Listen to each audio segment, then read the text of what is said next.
RC circuits वाले topic पे भी एक और क्वेश्चन देखते हैं।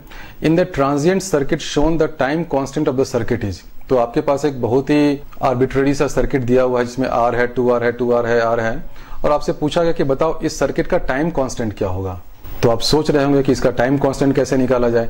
हमारे पास तो अगर एक बहुत सिंपल सा एक वोल्टेज सोर्स और एक रेजिस्टर और एक कैपेसिटर दे दिया जाता था तो हम लोग सिंपली लिख देते थे कि इसका time constant time is equal to R time C हो जाता है। यहाँ पे आर है, यहाँ पे सी है। तो ये तो बहुत ही सिंपल सर्किट में ऐसा होता था, लेकिन ये सर्किट तो बहुत कॉम्प्लिकेटेड है। इसका टाइम कांस्टेंट कैसे निकाला जाए, और ये डिफिकल्ट है भी। तो इसमें मैं एक टेक्निक को बताने जा रहा हूँ जिससे आप इसको सॉल्व कर सकते हैं। तो इसका टाइम कांस्टेंट फाइंड करने का टेक्निक ये है कि सपोज अभी तो ये मुझे सर्किट दिया हुआ जिसमें दो वोल्टेज भी हैं, और तो मैं एक इससे मिलता जुलता सर्किट लेता हूं जिसमें आर और सी सब वैसा ही उसी पोजीशन में रहेगा।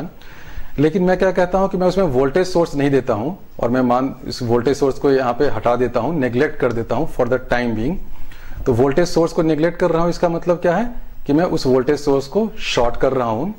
और ये जो मेरा कैपेसिटेंस है सी, इस पर मैं कहीं से लाकर 10 कूलम या कोई Q0 चार्ज इस पर पटक देता हूं। बोलता हूं कि ले बेटा चार्ज कैपेसिटेंस सी, मैंने तुम्हें चार्ज Q0, तुम्हें 10 कूलम का चार्ज दिया, अब तू जी ले अपनी जिंदगी। तो ये कैपेसिटेंस क्या करेगा, वो तो सीधा सीधा डिस्चार्ज करेगा। कैपेसिटेंस को तो जब जहां भी चार्ज मिलेगा वो उसको डिस्चार्ज करेगा ही। तो ये जो मेरा सर्किट है, मैंने अब क्या किया, जो मुझे इनिशियली सर्किट दिया हुआ था जिसमें दो दो वोल्टेज सोर्स थे, मैंने अज्यूम कर लेता हूं कि मेरे पास एक दूसरा सर्किट में बनाता हूं। उस सर्किट में सब कुछ सेम है, मतलब पोजीशन ऑफ आर, जहां भी आर 2R आर है, position of R, position of C, सब कुछ सेम है। बस मैं ये मानता हूं कि मैं वोल्टेज सोर्स को निग्लेक्ट कर देता हूं, मैं भूल जाता हूं कि उस सर्किट में मेरे पास कोई वोल्टेज सोर्स है भी, यानी कि वोल्टेज सोर्स नहीं है। इसका मतलब V1 को मैं 0 कर देता हूं, V2 को भी 0 कर देता हूं। V1 को 0 करता हूं, इसका मतलब V1 मेरा शॉर्ट हो गया, V2 भी शॉर्ट हो गया।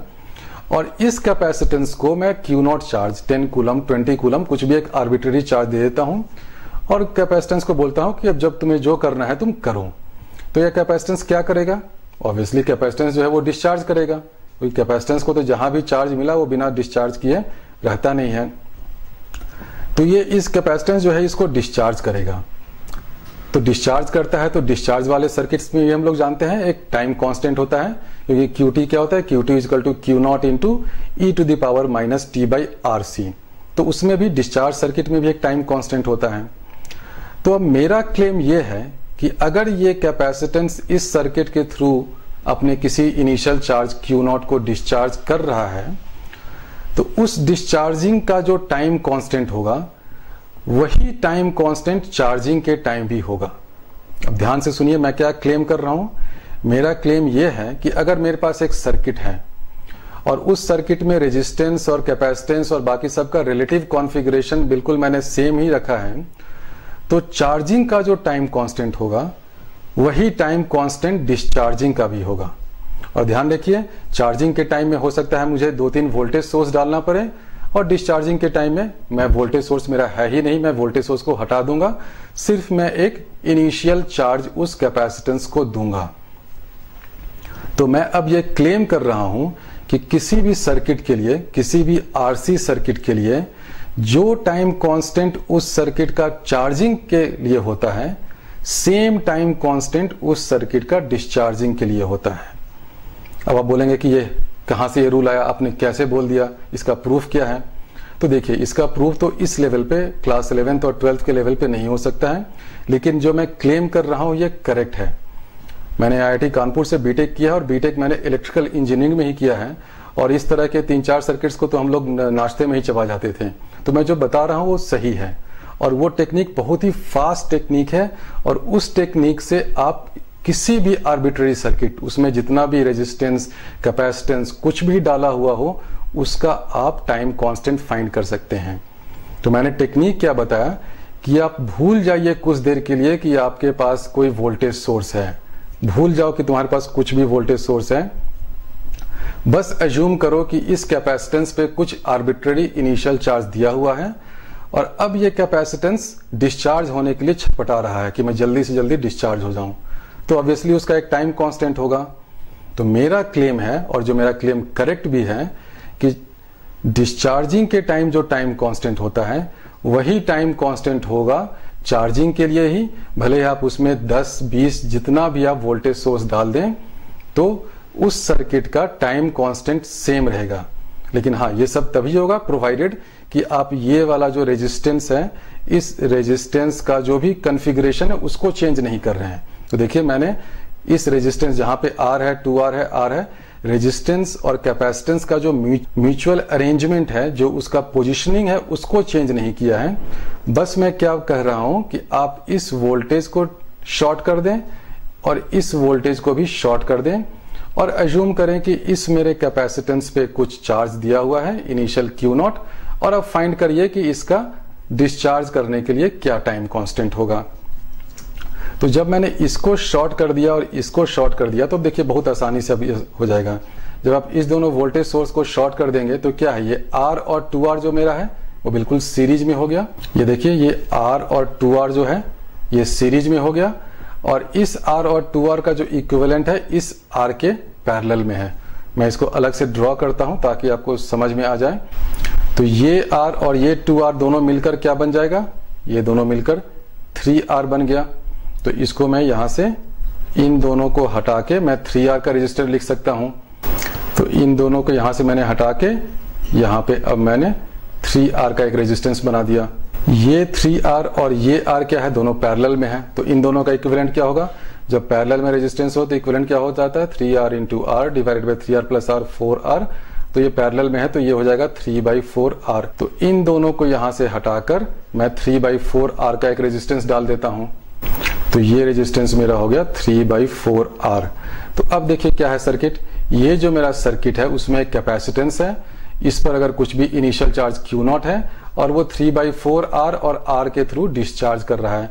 तो ये 3/4R और R क्या है, दोनों तो सीरीज में ही है, दोनों को मिला दीजिए तो 3/4R प्लस R क्या हो जाएगा, 7/4R। तो आपका जो कैपेसिटेंस है वो एक 7/4R रेजिस्टेंस के थ्रू डिस्चार्ज कर रहा है। तो इस पूरे को मैंने यहां से हटा दिया, अब एक रेजिस्टेंस यहां पे बना दिया और इस रेजिस्टेंस की वैल्यू है 7/4R। तो टाइम कांस्टेंट क्या हो जाएगा, 7/4RC। तो ये मेथड था। तो मेथड क्या है कि आपके पास कोई भी आर्बिट्रेरी सा सर्किट हो, अगर आपको उसका टाइम कांस्टेंट फाइंड करना हो तो थोड़ी देर के लिए भूल जाइए कि आपके पास कहां कहां क्या वोल्टेज सोर्स दे रखा है, उसको आप शॉर्ट कर दीजिए। उसको शॉर्ट करने के बाद आपके पास जो भी R आ रहा है, रेजिस्टेंस बच रहा है, उसका आप सीरीज पैरेलल कॉम्बिनेशन देखिए, उसको सिंप्लीफाई करिए। सिंप्लीफाई करते करते फाइनली आप एक स्टेज पर पहुंचेंगे जहां पर आपके पास सिर्फ एक कैपेसिटेंस और सिर्फ एक रेजिस्टेंस बचेगा। उन दोनों को मल्टीप्लाई कर दीजिए, आपके पास टाइम कांस्टेंट आ जाएगा। तो इसका करेक्ट आंसर C है। RC सर्किट्स का एक और इंटरेस्टिंग क्वेश्चन है, in the circuit shown here at the steady state the charge on the capacitor is. तो आपसे पूछा जा रहा है स्टेडी स्टेट में क्या होगा। तो हमने भी बहुत बार दिखाया है कि स्टेडी स्टेट में क्या होता है कि ये जो मेरा कैपेसिटर है ये ओपन सर्किट की तरह बिहेव करेगा। ओपन सर्किट की तरह बिहेव करेगा, इसका मतलब कैपेसिटर वाले आर्म से कोई करंट फ्लो नहीं करेगा। तो इस आर्म से कोई करंट फ्लो नहीं करेगा। तो कोई करंट अगर इससे फ्लो नहीं करेगा तो सारा का सारा करंट जो है वो R1 और R3 से फ्लो करेगा। तो करंट क्या हो जाएगा स्टेडी स्टेट में, E divided by R1 plus R3। तो करंट हो गया E divided by R1 plus R3। तो वोल्टेज ड्रॉप अक्रॉस R3 क्या है, वोल्टेज ड्रॉप अक्रॉस R3 हो जाएगा E into R3 divided by R1 plus R3। Voltage drop across R3 ये होगा। तो जो वोल्टेज ड्रॉप अक्रॉस R3 होगा वही वोल्टेज ड्रॉप अक्रॉस आपके C भी होगा, कैपेसिटेंस के भी अक्रॉस भी होगा, क्योंकि ये जो कैपेसिटेंस है मेरा ओपन सर्किट हो चुका है। तो जितना वोल्टेज ड्रॉप इस R3 के अक्रॉस होगा same voltage drop across C होगा। तो voltage drop across C VC मेरा E into R3 by R1 plus R3 हो गया। तो स्टेडी स्टेट में चार्ज क्या हो जाएगा, E R3 divided by R1 plus R3 into C। तो ये हो गया charge on the capacitor in steady state. तो इस क्वेश्चन में मैंने क्या कॉन्सेप्ट यूज किया, कॉन्सेप्ट वही पुराना यूज किया कि स्टेडी स्टेट में मेरा कैपेसिटर जो है ओपन सर्किट हो जाता है। ओपन सर्किट हो गया, इसका मतलब इसके थ्रू कोई करंट फ्लो नहीं करेगा, कोई करंट फ्लो नहीं करेगा। इसका मतलब मैं इसको यहां से हटा सकता हूं। जब इसके थ्रू कोई करंट नहीं फ्लो करेगा तो इस पूरे सर्किट में क्या करंट है, सिर्फ एक R1 रेजिस्टेंस और R3 रेजिस्टेंस है।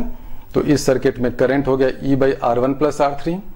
करंट ये हो गया तो वोल्टेज अक्रॉस दिस R3 क्या है, E into R3 divide by this thing. तो जितना voltage drop across this R3 होगा उतना ही voltage drop across this capacitor भी होगा, क्योंकि कैपेसिटर और ये R3 दोनों एक दूसरे के पैरेलल में कनेक्टेड हैं। वोल्टेज ड्रॉप ये हो गया, कैपेसिटेंस ये है, चार्ज हो गया E R3 by R1 plus R3 into C।